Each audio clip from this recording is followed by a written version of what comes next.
이렇게 찬양을 잘하시는 선교회는 처음 봤습니다. 오늘 제2 남녀 선교회 헌신 예배로 드리는데 구원받고 하나님 백성 되신 것만도 참 귀한데 또 헌신을 주님 앞에 다짐하고 주님 앞에 예배를 드릴 수 있다는 것이 놀라운 은혜인 줄로 믿습니다. 오늘 예배 가운데 우리 주님 함께 하셔서 그 헌신을 기쁘게 받으시고 우리 삶 속에 놀라운 복으로 채우실 줄 믿습니다. 우리 제2 남녀 선교회 귀한 찬양을 해주신 우리 성도님들께 다시 한번 감사와 그리고 주님께 영광의 박수를 올려드리겠습니다. 할렐루야.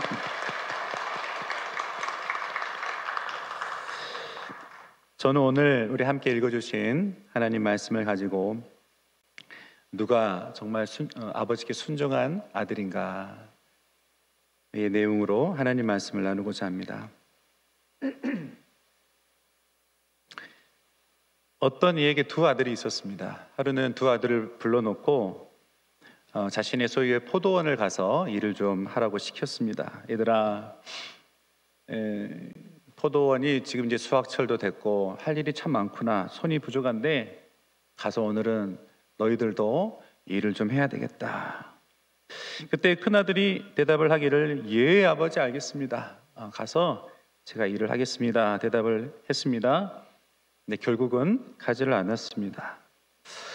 둘째 아들은 이렇게 대답을 했습니다. 아이고 아버지 뭔 그런 걸 다 시킨다요.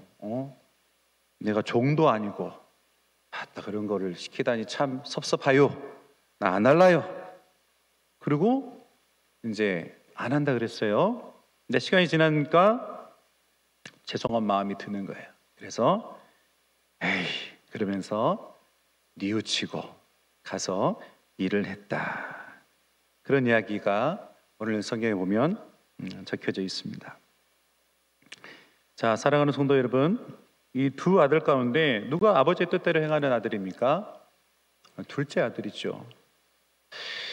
오늘 본문의 말씀은 예수님께서 예수님의 권위에 도전하였던 대제사장들과 바리새인들을 질책하시면서 하셨던 두 아들에 대한 비유의 말씀, 그 말씀 안에 들어있는 내용입니다. 성도 여러분, 우리는 하나님의 자녀로서 우리가 이 맏아들에 가까운 것 같으십니까? 아니면 둘째 아들에 가까우신 것 같으십니까? 여러분 어떠신가요?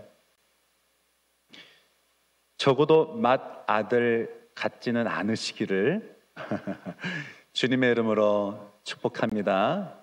오늘 본문에 나와 있는 이 내용에 있어서 핵심 주제는 아마 순종일 것입니다. 저는 오늘 제2 남녀 선교회 헌신 예배를 설교를 준비하면서 하나님 앞에 드리는 참된 헌신이 무엇일까를 고민하고 기도하는 가운데 제 안에 내려진 결론이 있어요. 그것은 바로 순종이다. 하나님 앞에 드려지는 순수한 그러한 자녀로서의 순종이다 라는 결론을 내리게 됐습니다. 물론 우리가 헌신에 대해서 이야기하면 여러 가지로 설명을 할 수가 있겠지만 그러나 그리스도인으로서 하나님을 향한 헌신, 온전한 헌신이 무엇일까 생각해 보았을 때 그것은 바로 순종이다.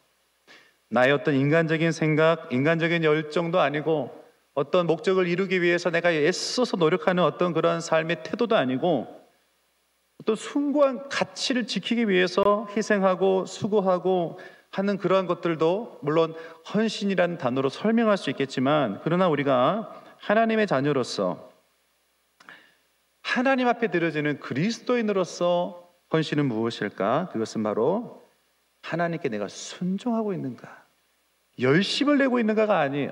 하나님 말씀 앞에 순종하는가, 그것이 바로 하나님 앞에 온전한 헌신을 드리는 것에 대한 기준이라고 말씀을 드리고 싶습니다. 이것을 가장 잘 나타내고 있는 하나님 말씀이 오늘 본문의 말씀인 것 같아요.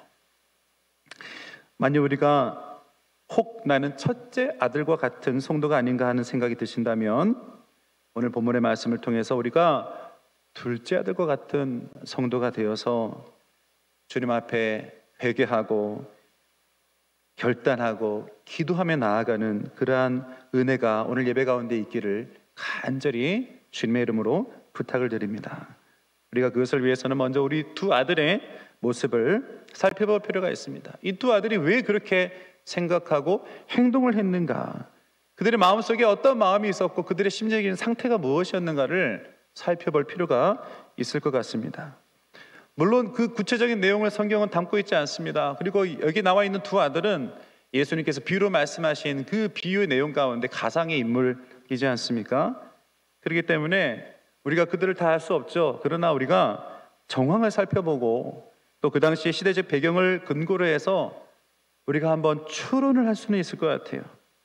그래서 먼저 우리가 맏아들을 살펴보기를 원합니다. 장자죠. 오늘 본문의 말씀 29절에 보니까 이 주인이, 이 아버지가 포도원에 가서 일을 좀 해라 라고 했을 때 장자였던 이 아들, 이 맏아들은 이렇게 대답을 했어요. 29절에 보니까 대답하여 이르되 아버지 가겠나이다 하더니 가지 아니하고. 아버지 말을 듣는 것 같았으나 결국은 듣지 않았어요. 이 맏아들과 같은 인물들은 그 당시에 종교 지도자들을 의미하는 거예요. 바리새인들, 대제사장, 이 종교 지도자들은 하나님의 말씀을 순종하고 경건한 삶을 사는 것 같으나 그러나 결국에는 예수 그리스도를 배격하고 하나님의 말씀에서 떠나서 자신의 사리 사욕을 채웠던 죄인들이었어요. 순종하는 데 했지만 회개함이 없고 악행을 저지르는 자, 그가 바로 맏아들이었어요. 종교 지도자들을 상징하는 거예요. 이 맏아들은 신실한 아들처럼 보입니다.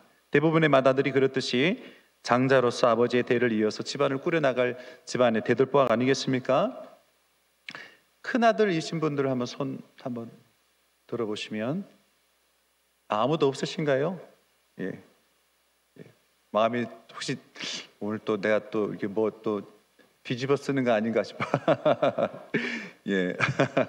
일반적으로 큰 아들을 보면 장자로서 좀 달라 보이는 것 같아요.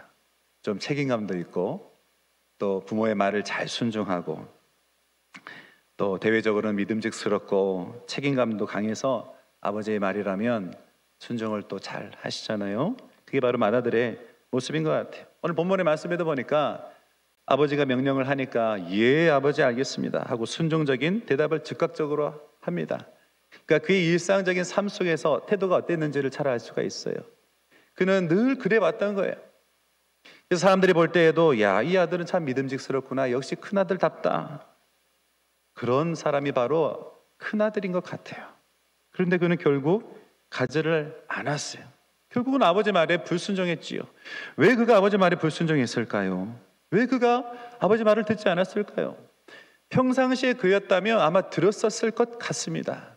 그런데 그날은 불순종했어요. 이를 통해 우리가 알 수 있는 것은 무엇이냐면 이 맏아들이 아버지에게 대답했던 예 아버지 알겠습니다, 내가 가겠습니다라는 이 대답에는 아버지에 대한 진정성이 없었다라는 것을 우리가 알 수가 있습니다. 그는 습관적으로 자신의 맏아들의 위치에서 늘 아버지 앞에 순종적인 모습을 보여왔지만 그 안에 아버지에 대한 진정한 그 존경과 순종의 마음이 없었던 것 같아요.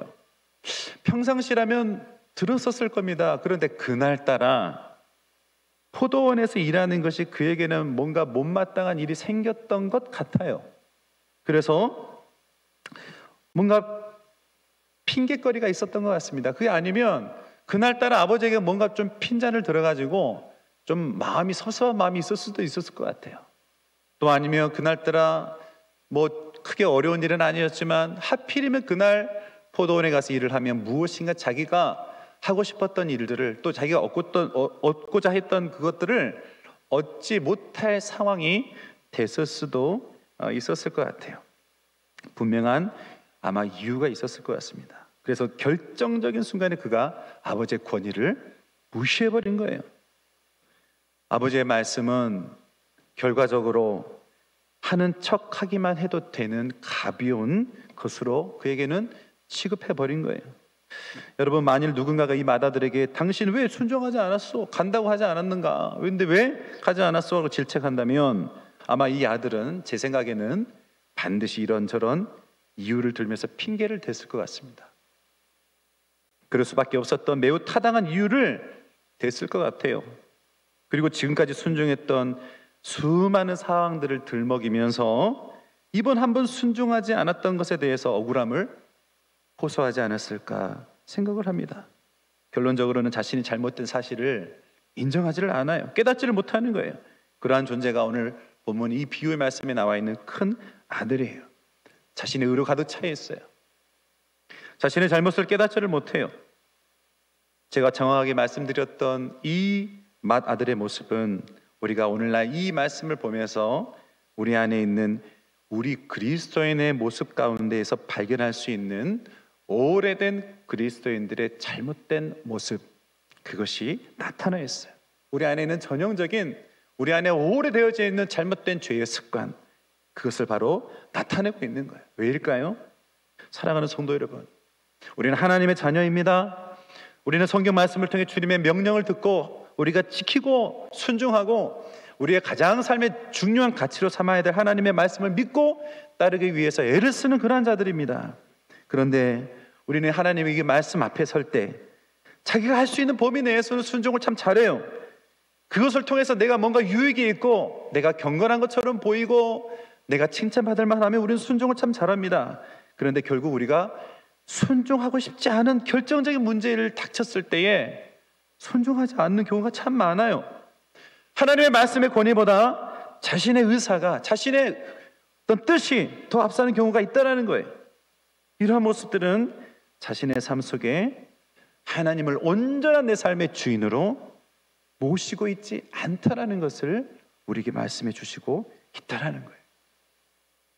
창세기 22장에 보면 아브라함이 나옵니다. 하나님께서 이제 그를 믿음의 조상으로 세우셔서 이 땅을 향하신 구속사를 이루시기 위해서 부르시는 장면이 나와요. 근데 마지막 시험을 하시죠. 아브라함에게 어떤 시험을 주십니까? 아브라함아, 네가 100세 때 얻은 그 아들 이삭을 저 모리아 산으로 가서 나에게 제물로 바쳐라. 아브라함이 이 시험을 통과를 했습니까? 통과를 못했습니까? 통과를 했습니까? 못했습니까? 어떻게 하셨어요?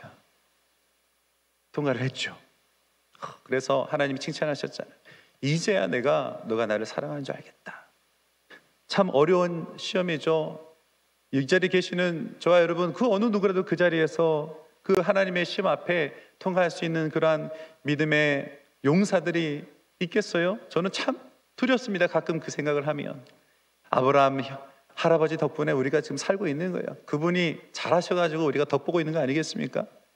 아무튼 그런데 여러분, 아브라함이 이삭을 바칠 때에 자신의 사랑하는 아들, 그것도 늙음하게 100세가 다 돼서 얻었던 그 아들, 너무나 핏덩이 같은 자신의 분신과도 같은 아들이기 때문에 드리기 어려웠었던 그러한 이유도 있지만 한 가지 이유가 더 있었어요. 하나님께 드리기 어려운, 순종하기 어려운 이유가 한 가지 더 있었어요. 그게 무엇이냐면, 그것은 바로 그 당시에 사람을 제물로 바치는 인신 제사는 하나님께서 굉장히 경멸하는 그러한 제사법이었습니다. 그러나 당시 그 다른 이방 종족들이 많이 행하고 있었던 아주 악한 그러한 제사법이에요. 그런 우상 숭배에 쓰여지는 제사법이었어요. 그런데 오늘날 아브라함에게 자신의 민족 대대에 섬겼던 그 야훼 여호와 하나님께서 오셔서 너의 아들을 제물로 바쳐라 라고 했었을 때에는 그것이 아브라함에게 있어서는 더 이상 자신의 이성으로는 납득할 수 없는 그러한 명령이었을 거예요. 이게 정말 하나님이 나에게 명령하신 것이 맞는가? 이것을 순종하는 것이 맞는가? 아마 이것은 자신이 이것을 불순종해도 되는 타당한 이유가 됐을 수도 있을 거예요. 핑계거리가 됐을 수도 있을 거예요. 그러나 아브라함은 이것이 하나님으로부터 명령이라는 것을 확신했을 때 주님 앞에 순종할 수 있었던 것이에요. 살아가는 성도 여러분, 하나님 이것만은 안 됩니다. 다른 건 다 되지만 이것은 제 뜻대로 하겠습니다. 하나님, 내가 다른 것들은 다 드릴 수 있지만 요거만큼은 안 되겠습니다. 요거는 제가 가져야 되겠습니다. 우리가 이러한 태도로 살아간다면 이것은 결국 우리가 별로 덜 중요한 것들, 그것은 주님께 순종할 수 있지만 가장 중요한 것은 내가 결정하겠다. 가장 중요한 것은 내가 가지고 있겠다.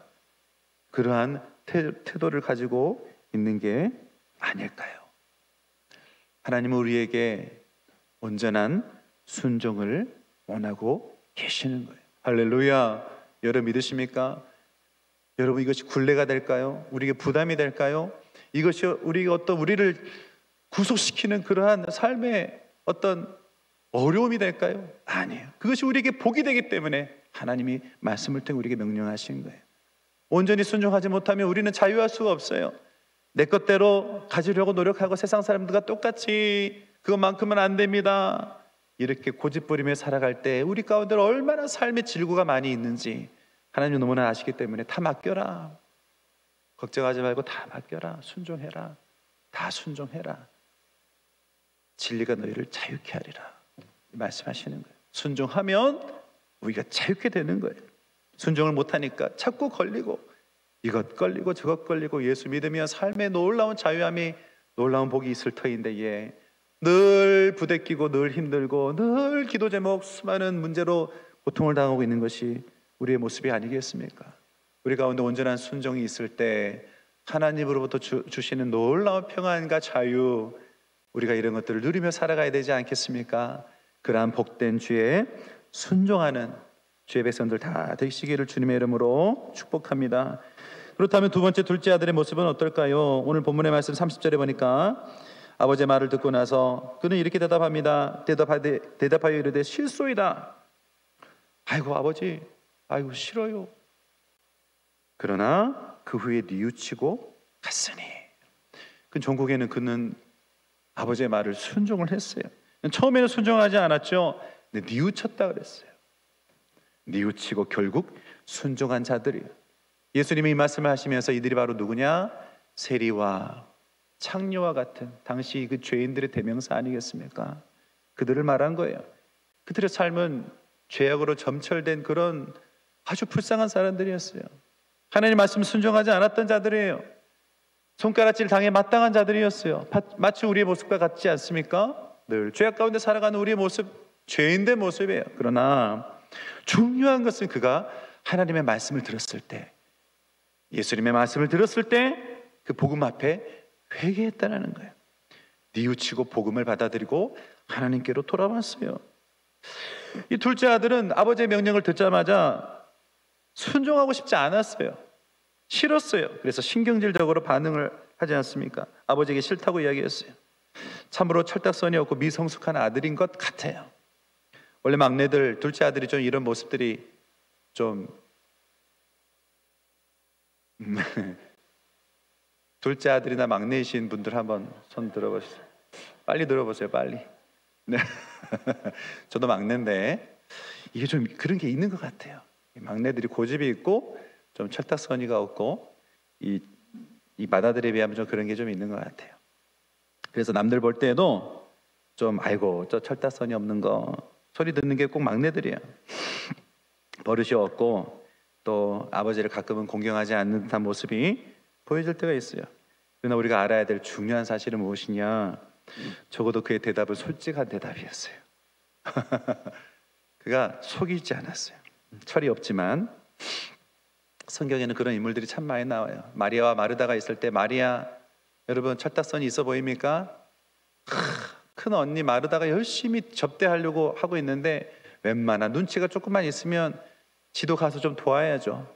근데 지는 예수님 발치에 앉아가지고 이렇게 앉아가지고 이러고 있어요. 예수님 말씀 꿀송이처럼 달다 이러고 있는데 마르다는 지금 죽을 것 같은 거예요. 열불 터지는 거 아닙니까? 좀 그런 모습이 있어요. 그런데 예수님께서 칭찬하신 부분이 그 안에 분명히 있는 거예요.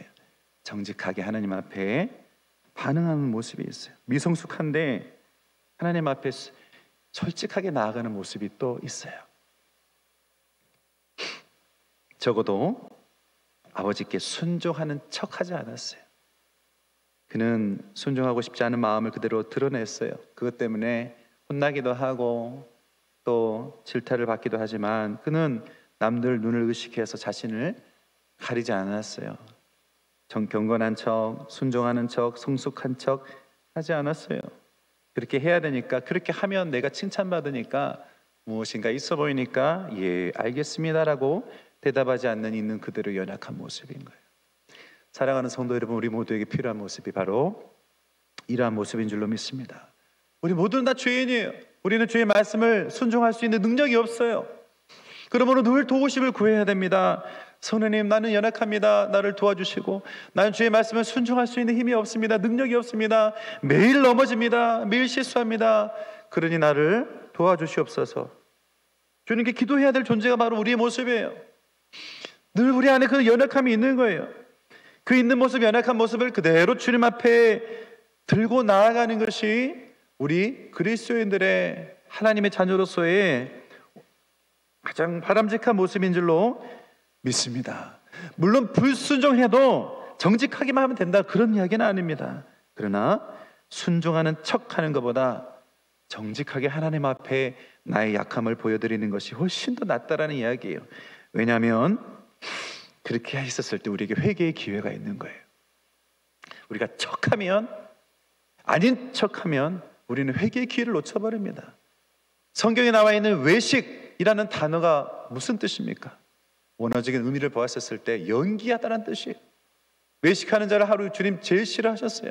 왜냐하면 자신의 잘못을 알지 못하는 자들이에요. 회개의 기회가 없는 자들, 회개를 할 줄 모르는 자들, 자신이 의롭다고 여기는 그러한 자들이에요. 그래서 성경 복음서에 보면 예수님께서는 그런 자들을 굉장히 경멸하셨어요. 심지어는 그들에게 아주 험한 말을 하면서 그들을 질책하고 그들에게 아주 강한 어조로 비판하시는 것을 볼 수가 있습니다. 이 독사의 자식들아, 회칠한 무덤과 같은 이들아, 얼마나 그런 강력한 그런 말씀들이 예수님의 입에서 나오고 있습니까? 예수님의 어떤 심정, 예수님의 그 회개치 아니하는 교만함과 죄에 대한 예수님의 그 단호한 마음을 우리가 느낄 수 있지 않겠습니까? 그런데 여러분, 그에 비해서 굉장히 그들의 죄의 모습에 비해서 관대했던 사람들이 있어요. 예수님께서 굉장히 사랑하시고 포용하고 그들과 함께 지냈던 이들이 있어요. 그들이 바로 누구입니까? 죄인들, 세리와 창녀들. 사실 그들이야말로 엄청난 죄인 아니겠습니까? 하나님 정말 싫어하시는 죄를 짓는 자들이었지만 하나님은 그들에게 무엇을 보셨느냐? 정직하게 하나님 앞에 반응할 수 있는 그 연약한 심정, 상한 심령, 그것을 보신 거예요. 그래서 그들이 회개하고 주님 앞에 돌아올 때에 예수님께서는 그들을 관대히 여기시고 사랑하시고 품어주신 것 아니겠습니까? 사랑하는 성도 여러분, 그것이 바로 둘째 아들의 모습이었어요. 이것이 얼마나 중요한지는 모릅니다. 여러분, 이 아들은 아버지 말에 순종하지 않는 것에 대해서 자신이 떳떳하게 여길까요? 그래도 된다고 생각할까요? 그러면 정말 나쁜 놈이죠. 그런데 아니었어요. 보세요, 그는 자신이 잘못하고 있다는 것을 잘 알고 있어요. 자신은 철딱선이 없고 아버지 속만 썩이는 못된 아들이라는 것을 늘 생각하고 있었던 것 같아요. 늘 죄송한 마음이 있고 죄책감이 있었어요. 그러니까 시간이 지나고 나서는 뉘우치잖아요. 죄송한 마음이 들고 하나님 앞에 남아서 결국은 주님의 말씀을 순종했다. 성경은 기록하고 있습니다. 두 아들의 결정적인 차이가 뭐라고요? 자신의 의를 드러내어서 자신을 속이고 자신을 의롭다 여기고 자신을 치장하고 외식하는 그러한 이들인가? 아니면 죄인임을 자각하고 뉘우치고 돌이킬 의지가 있는가? 사랑하는 성도 여러분, 우리는 죄인입니다. 우리가 모두가 다 죄인이에요. 예수 그리스도의 십자가의 보혈로 말미암아 의롭다 여기심을 받은 자들이에요. 우리가 예수를 믿을 때 다 의인이 된 것이 아니에요. 죄인인데 십자가 보혈로 우리를 덮어주심으로 의롭다 여기심을 받은 그 은혜를 누리고 살아가는 그러한 자들입니다. 그러므로 우리 안에 우리가 내세울 만한 의가 무엇이 있겠습니까? 우리가 내세울 만한 의는 오직 예수 그리스도의 십자가의 보혈뿐인 줄로 믿습니다. 이러한 우리의 삶 가운데, 우리의 처지 가운데 우리에게 있어야 될 가장 중요한 신앙의 태도는 무엇이냐? 죄를 지었을 때 감추는 것이 아니라 뉘우치고 돌이킬 의지를 갖고 있어야 된다는 거예요. 우리는 이 죄를 해결할 힘이 없지만 하나님께 들고 나아가면 우리 주님이 해결해 주시는 것입니다. 이것이 복음 아니겠습니까? 그러므로 우리에게는 이 의지가 있어야 되는 거예요. 죄를 짓지만 다시 주님 앞에 돌이키고 회개할 삶의 태도와 방향성이 있으면 우리의 삶을 주님께서 늘 인도해 주신다라는 거예요. 사랑하는 성도 여러분, 이러한 삶의 태도가, 신앙의 태도가 저와 여러분 모두에게 있기를 간절히 예수님의 이름으로 부탁을 드립니다. 여러분, 우리가 헌신하는 것이 무엇입니까? 그것은 온전한 순종으로 주님 앞에 나아가는 거예요. 그래서 나의 삶 속에 하나님께 순종하고 있는가를 살펴보고, 우리가 순종하지 못하는 모습에 대한 그 모습이 발견될 때 그것을 철저히 회개하고, 그리고 거기서 멈추는 것이 아니라 순종하지 않은 삶의 모든 영역들을 하나하나씩 힘들지만 돌이켜서 순종하기로 결단하고 행동에 옮기고자 하는 의지. 왜냐하면 내가 하나님 사랑하니까, 그것이 하나님 기뻐하시는 일이니까, 그것이 하나님에 대한 공경과 존경의 마음, 진실된 믿음의 태도예요. 오래 걸립니다. 못할 수도 있어요. 실패하기도 하고 자꾸 넘어질 수도 있어요. 그러나 포기하지 않고 다시 하나님 앞에 내맡기고, 하나님 나를 인도해 주옵소서. 그것이 바로 우리가 가져야 될 태도인 줄로 믿습니다. 여러분, 순종이라는 것은 대단한 게 거창한 게 아닙니다. 작은 일에서부터. 그러나 이것이 하나님의 말씀이라는 내 안에 주의 말씀에 대한 그 거룩한 말씀에 대한 그 무거운 말씀에 대한 존경심과 존중을 담아 말씀을 순종하고자 하는 삶의 태도예요. 여러분, 마태복음 5장에 보면 산상수훈을 하신 우리 주님이, 예수님께서 말씀하시잖아요. 수많은 말씀들을 하지만 저는 오늘 이 시간 꼭 말씀드리고 싶은 것은, 예수님이 이렇게 말씀하셨어요. 너희가 구제할 때 오른손이 하는 일을 왼손이 모르게 하라. 너희가 어려운 자들을 도울 때 어떻게 하라는 거예요? 모르게 하라는 거예요. 내세우지 말라는 거예요. 왜냐? 그게 나의 의가 되니까, 나의 자랑이 되니까, 사람들이 그걸로 해서 나를 인정해 주니까 모르게 해라. 하나님만 아시면 된다. 그런데 우리 오늘날 그리스도인들이 그렇게 하지 못할 때가 참 많잖아요. 우리 교회가 또 그렇게 하지 못할 때가 많잖아요. 어려운 일을, 어려운 단체를 도울 때 구제 물품을 해가지고 교회 이름 막 크게 적어가지고 가가지고 동네방네 소문 다 내고 막 악수하면서 사진 찍고 그럴 때가 우리가 많이 있잖아요. 근데 우리 주님은 그렇게 말씀하지 않으셨어요. 너희가 구제할 때 오른손이 하는 일을 왼손이 모르게 하라고 하셨어요. 우리가 하나님의 말씀에 대한 순종에 대한 태도가 있다면, 그 말씀을 거룩한 주의 말씀으로 받아들이는 그 태도가 있다면 우리는 그냥 순종해야 되는 거예요. 어떤 이들은 말씀합니다. 아유, 목사님, 그래도 좋은 일을 많이 하는 것을 자꾸 알려야 교회가 칭찬도 받고 교회가 이미지가 좋아지고 그래야 전도하는데 도움이 되잖아요. 요즘은 그렇게 좀 홍보를 해야 사람들이 교회 이미지가 좋아지고 복음을 전할 때 전도가 잘 되는 거 아니겠습니까? 전도를 위해서 우리가 그렇게 할 필요가 있어요 라고 말씀하시는 그런 분들도 있죠. 물론 굉장히 타당한 말이고 맞는 말인 것 같지만 성경은 틀리다라고 이야기합니다. 그것은 우리의 생각이 우리의 계산인 거예요. 계산은 주님이 하시는 거예요. 우리가 머리 쓸 필요 없어요. 계산은 주님의 영역이에요. 우리는 무엇을 해야 됩니까? 우리는 말씀에 단지 순종하면 되는 것입니다. 그러면 우리 주님께서 놀랍게 역사하시는 거예요. 그러면 주님이 역사를 나타내시고 복으로 채워주시는 것입니다. 사랑하는 성도 여러분, 우리에게는 맏아들의 모습도 있고 둘째 아들의 모습들도 있습니다. 우리는 죄인이기 때문에 그래요. 그러나 회개하고 하나님 말씀 순종하기로 결단하는 이들이라면 우리의 삶 속에 존재하는 이 불순종의 모습들을 우리가 하나하나씩 철저하게 우리가 잡고 주님 앞에 드러내어서 그러한 삶의 영역을 하나님 앞에 온전하게 내어드리기 위해서 주님 앞에 들고 나아가는 저와 여러분들 되시기를 주님의 이름으로 간절히 부탁을 드립니다. 그래야 할 때 하나님 우리의 순종을 기쁘게 받으셔서 놀랍게 역사하실 줄 믿습니다. 놀라운 은혜로 채워주실 줄로 믿습니다. 기도하겠습니다. 하나님 감사합니다. 오늘 제2 남녀 선교회 헌신 예배를 주님 앞에 드릴 수 있도록 인도해 주신 것 감사합니다. 하나님, 우리가 온전한 순종으로 말미암아 주님 앞에 헌신하는 자를 될 수 있도록, 특히 제2 남녀 선교회가 되실 수 있도록 도우시고 인도하여 주옵소서. 우리의 모두의 모습 되게 하여 주옵소서. 감사와 찬양을 주님께 드리며 예수님 이름으로 기도 올리옵나이다. 아멘.